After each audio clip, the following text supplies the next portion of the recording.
bienvenue au Café des Burnies, le podcast qui prend soin des nanas en burn-out. Je m'appelle Sarah et je suis dealeuse de peps pour nanas épuisées grâce à mon expertise d'infirmière, de naturopathe, de coach en résilience et de trichothérapie.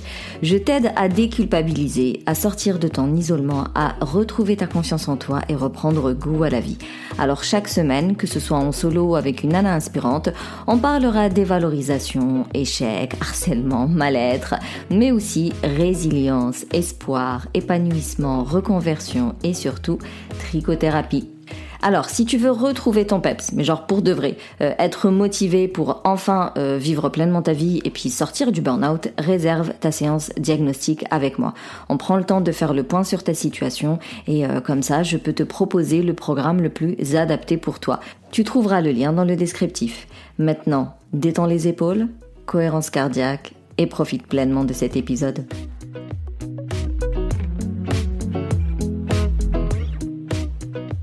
Aujourd'hui, je vais te parler d'un outil de la psychologie positive. C'est une métaphore en fait que j'utilise avec les personnes que j'accompagne parce que ça permet de prendre en compte toute ta personne, ce qui va mal et ce qui va bien, mais aussi tout ton environnement.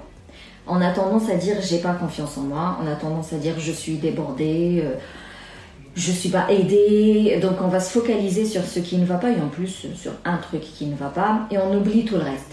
La métaphore du voilier, c'est donc l'outil que je te présente aujourd'hui, va t'aider à vraiment prendre en compte les différents aspects de ta vie, comme ça t'oublies rien et comme ça tu vas renforcer l'autonomie et la résilience et devenir le capitaine de ton navire. Et en plus, ce qui est sympa avec la métaphore du voilier, c'est que pour le coup, tu vas pouvoir faire la différence entre ce que tu peux contrôler et ce qui dépasse ton champ de compétences.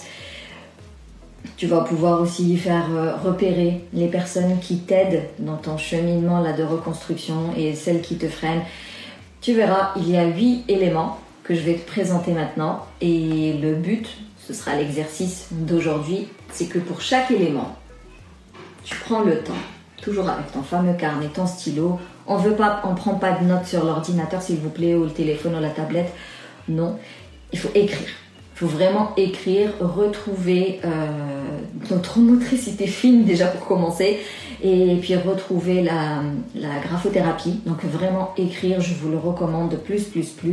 Alors, métaphore du voilier, c'est un voilier qui navigue sur l'eau comme un petit bateau.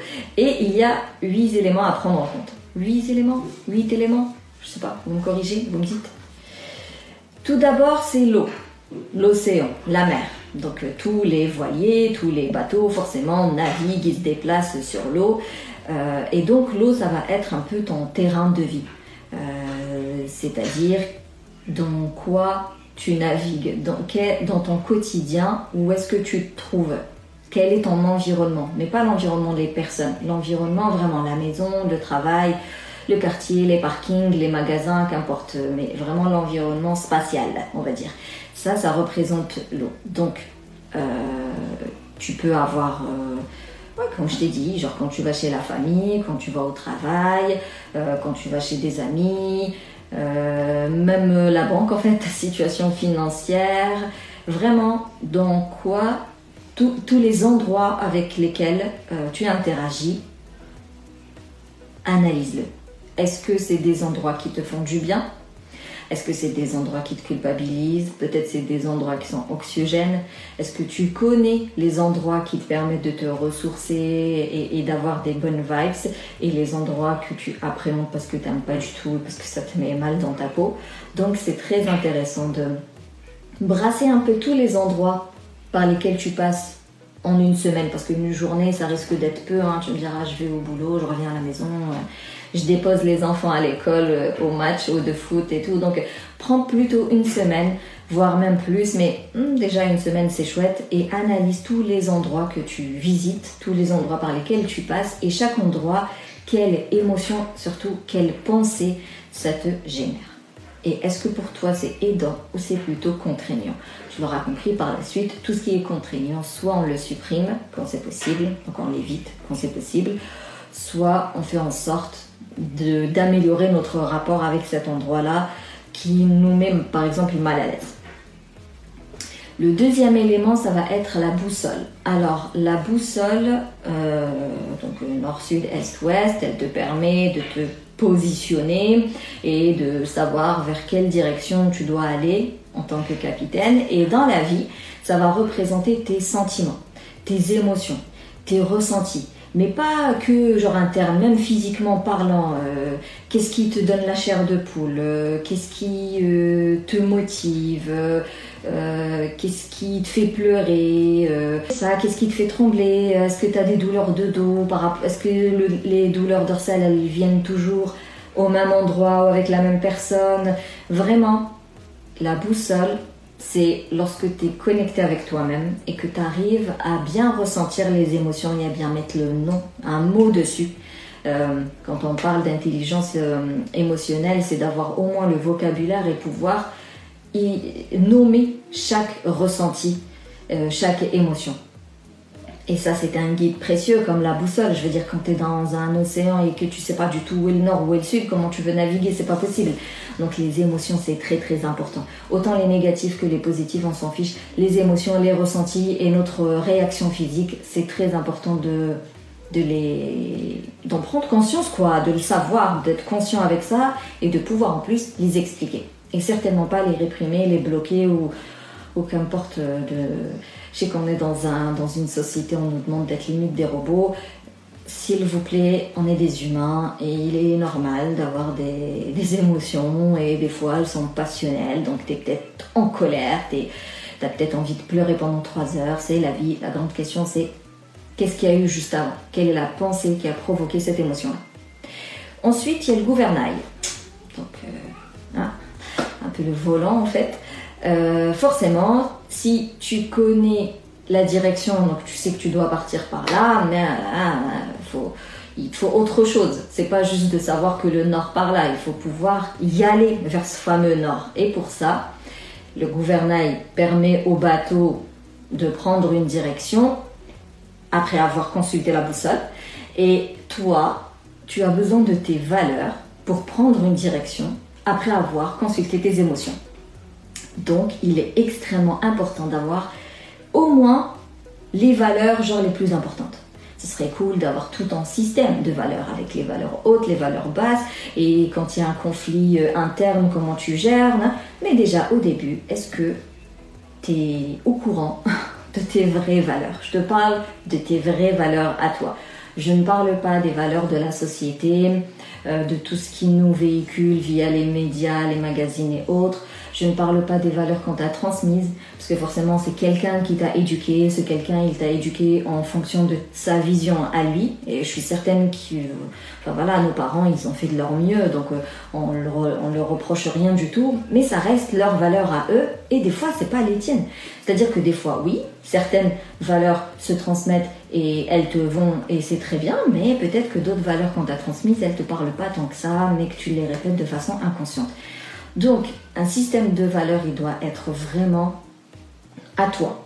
Toi, sincèrement toi, quelles sont tes valeurs hautes? Parce que c'est elles qui te donneront la direction et le sens dans tout ce que tu vas faire, tout ce que tu vas décider, vraiment tout ce que tu vas mener. Et c'est comme ça que généralement, c'est comme ça qu'on a une vie satisfaisante.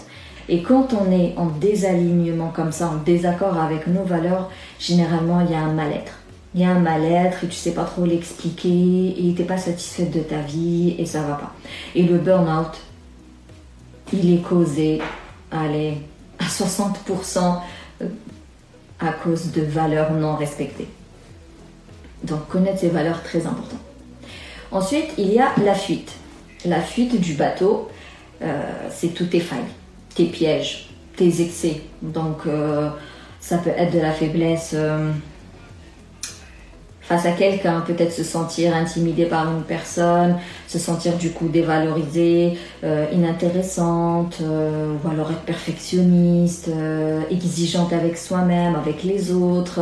C'est vraiment tout ce qui est considéré comme un problème, entre guillemets, tout ce qui t'embête, en tout cas au quotidien.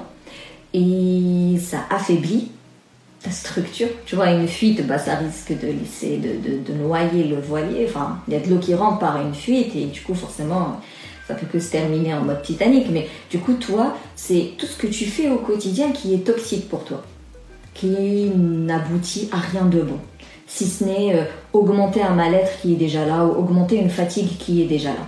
Donc, qu'est-ce que ça peut être?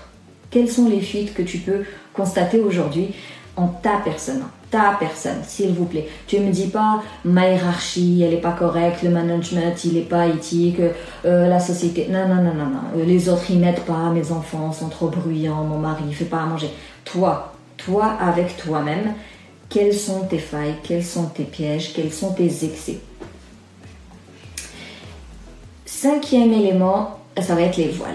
Donc tu vois ton voilier, il a des voiles, le vent tape dans les voiles, donc pour naviguer en gros, il faut faire en sorte d'utiliser le vent de façon à ce que il pousse ton voilier là où tu veux. Donc tu bouges les voiles. Et pour toi, ça va être tes forces, tes compétences, tes talents, tes passions, tes loisirs, ce que tu sais faire de mieux et ce que tu aimes faire aussi. C'est pour ça qu'en psychologie positive, on insiste sur il suffit pas juste de réparer ce qui ne va pas pour aller mieux. Certes, il faut réparer ce qui ne va pas, mais ensuite, il va falloir connaître ces points positifs pour les utiliser au quotidien. Donc toi, les points forts comprennent des façons de penser, de ressentir, de se comporter. Le fait d'être pleinement toi et... Ça peut être des qualités, genre l'optimisme, l'acceptation de soi, la confiance en soi, l'estime de soi. Mais ça peut être aussi des compétences, quoi.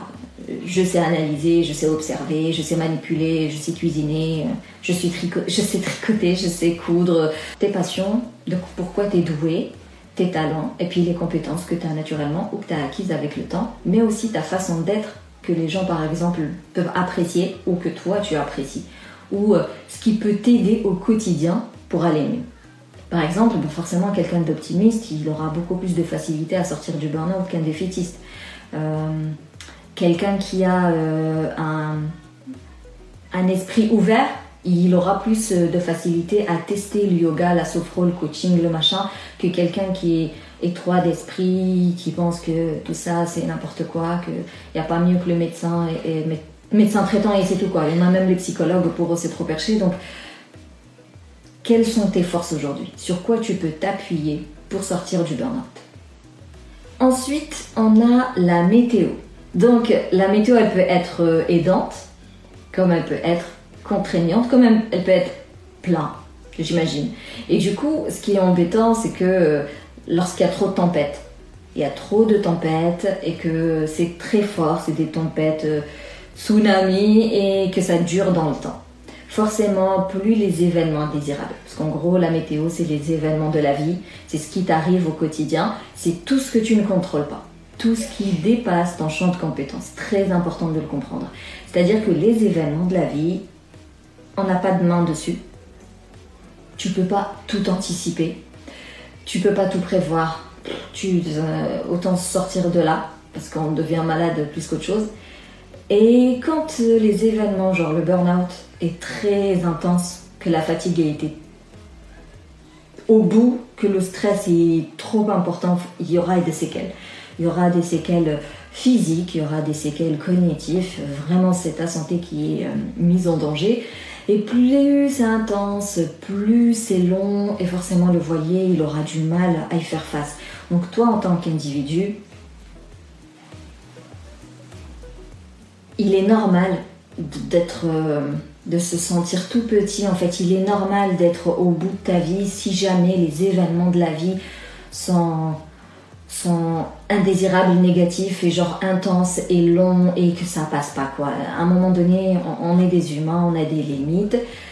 Mais par contre, la manière dont toi tu vas percevoir ces événements-là va faire toute la différence. Si pour toi le burn-out c'est une fatalité, c'est l'échec de ta vie et que ça remet en question toute ta personne, effectivement ça va être très très dur d'y faire face. Par contre, si tu le considères comme un échec de parcours, que ça fait partie de la vie, que ça t'a permis de prendre conscience de certaines choses, ça t'a même obligé de façon de lever le pied, mais c'est pas grave, si aujourd'hui tu m'écoutes, C'est parce qu'il y a eu cet épuisement, ce mal-être. Sinon, tu seras encore en mode robot à déglinguer ta santé physique et mentale au quotidien.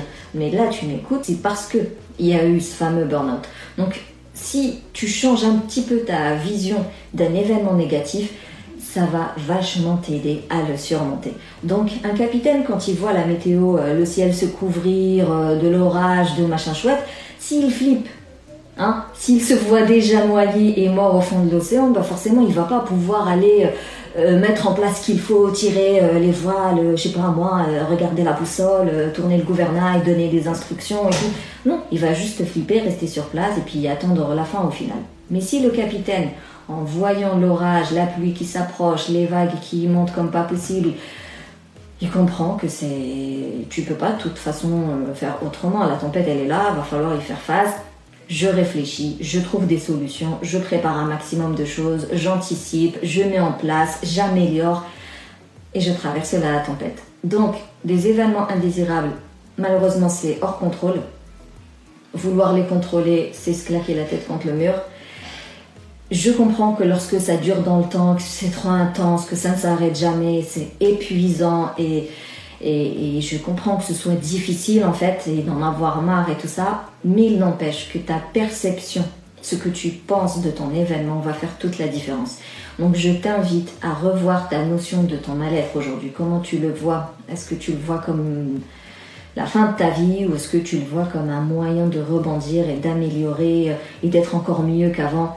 Rappelle-toi la métaphore du kintsugi. Si tu connais pas la métaphore du kintsugi, rendez-vous le podcast.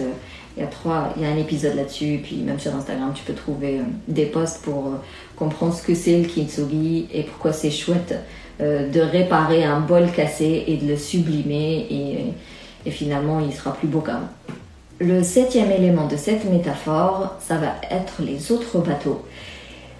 Et les autres bateaux représentent les gens qui gravitent autour de toi. Et donc là, pareil, il y a des gens aidants.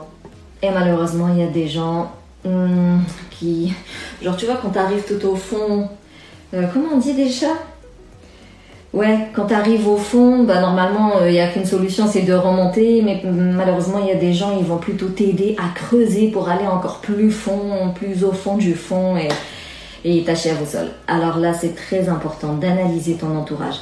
Il y a aussi la fameuse, c'est pas une expression, mais c'est un truc qui revient souvent dans le développement personnel, c'est tu es la somme des 5 personnes avec qui tu traînes, un truc comme ça.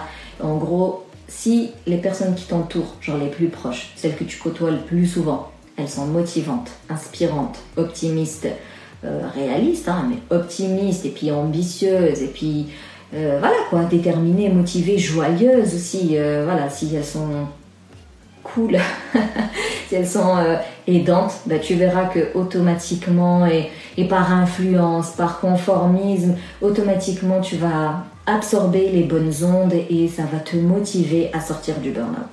Si malheureusement les personnes que tu côtoies le plus, elles sont, tu sais, soit elles dédramatisent, du coup tu comprends pas toi, pourquoi je vais mal et je me sens si mal et elle arrête pas de me dire que c'est pas si grave. Franchement, ça remet en question toute ta force, tu sais, toute ta confiance en toi.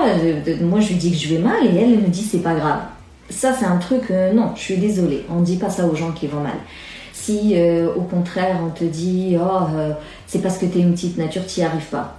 C'est le meilleur moyen de détruire quelqu'un que de lui dire, en gros, tu vas mal, mais c'est de ta faute.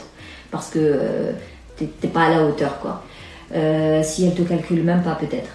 T'as beau expliquer que ça va pas, mais tu sens que t'es pas du tout entendu. C'est même pas compris, c'était pas entendu du tout. Ou il y en a malheureusement au boulot, elles passent beaucoup de temps au boulot, et au boulot elles sont harcelées, donc ça peut pas quoi. C'est soit t'as un entourage plus ou moins aidant, parce que ce sera jamais du 100%, il y aura toujours j'allais utiliser un gros mot, mais c'est pas ça. Mais c'est pas grave si c'est qu'une. Surtout t'as un entourage, en tout cas si c'est un petit pourcentage, c'est pas grave. Au moins tu peux te raccrocher aux personnes qui, elles, vont t'aider à te motiver. Par contre, si tu constates que ton entourage, il y a 80%, il est contraignant, là tu sais qu'il y a du ménage à faire. Et je terminerai donc par le dernier élément, qui est la destination. Donc forcément, si tu te mets sur un voilier, tu vas aller quelque part. Et la destination, pour toi, ça va être ton objectif. Vers quoi tu vas aller? Qu'est-ce que tu veux réellement améliorer dans ta vie? Qu'est-ce que tu veux changer? Qu'est-ce que tu veux supprimer? Qu'est-ce que tu veux déléguer?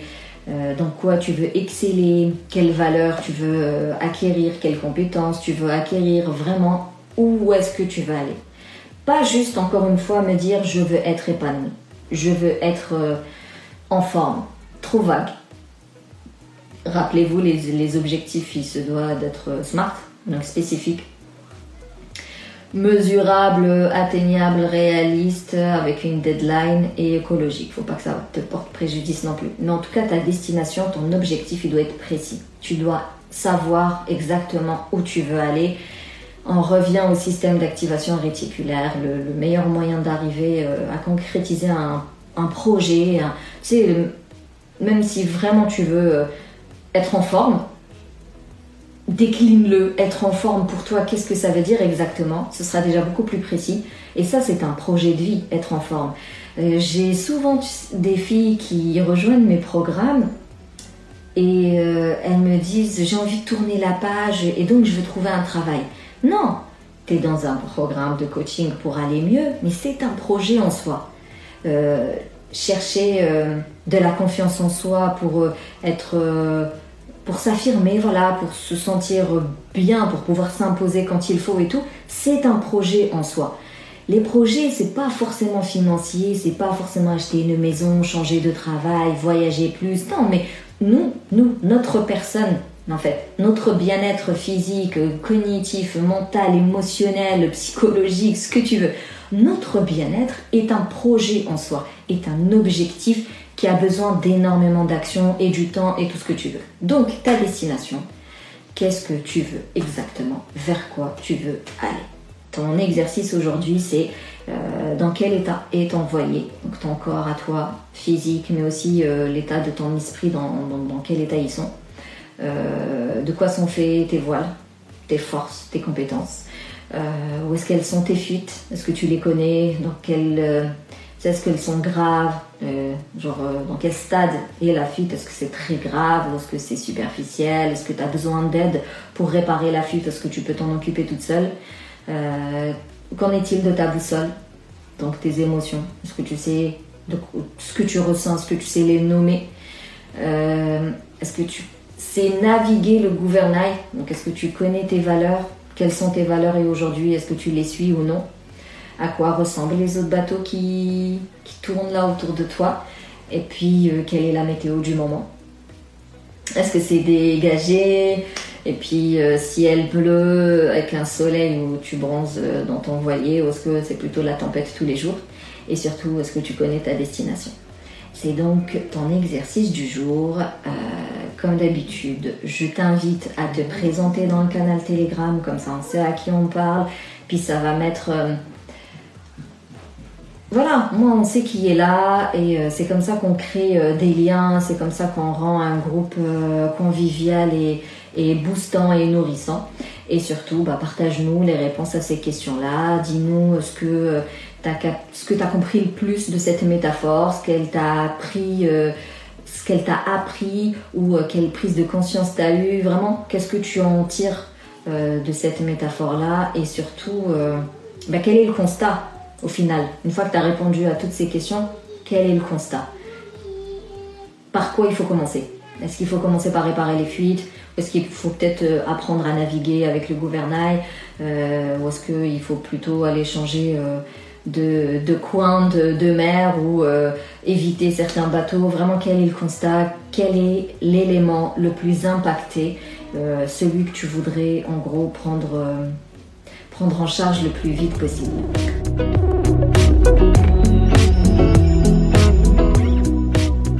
Voilà, merci plus pour ton écoute. Alors, je sais que les derniers épisodes en date sont un peu pénibles à l'écoute parce qu'il y a de la réverbération, mais tu dois savoir que je viens d'emménager, enfin qu'il n'y a pas longtemps que j'ai emménagé, je suis toujours pas installée, mes pièces sont toutes relativement vides, mais promis, ça va très vite se régler et on retrouvera le bon son du début. En tout cas, si tu veux soutenir le Café des Burnies, tu peux me laisser un avis, me mettre 5 étoiles sur la plateforme d'Apple Podcast. Je pense que même sur Spotify, on peut laisser des avis avis et noter le podcast. Tu peux le partager aussi un peu partout autour de toi, ça servira forcément à quelqu'un. Et puis moi, ça me permet de le faire vivre. Et si tu veux échanger sur ce que je te raconte dans mon podcast, eh bien je te donne rendez-vous sur Instagram ou sur mon canal Telegram privé si tu veux éviter les réseaux sociaux. Sinon, on se capte la semaine prochaine pour un nouvel épisode et d'ici là, booste ton feeling good.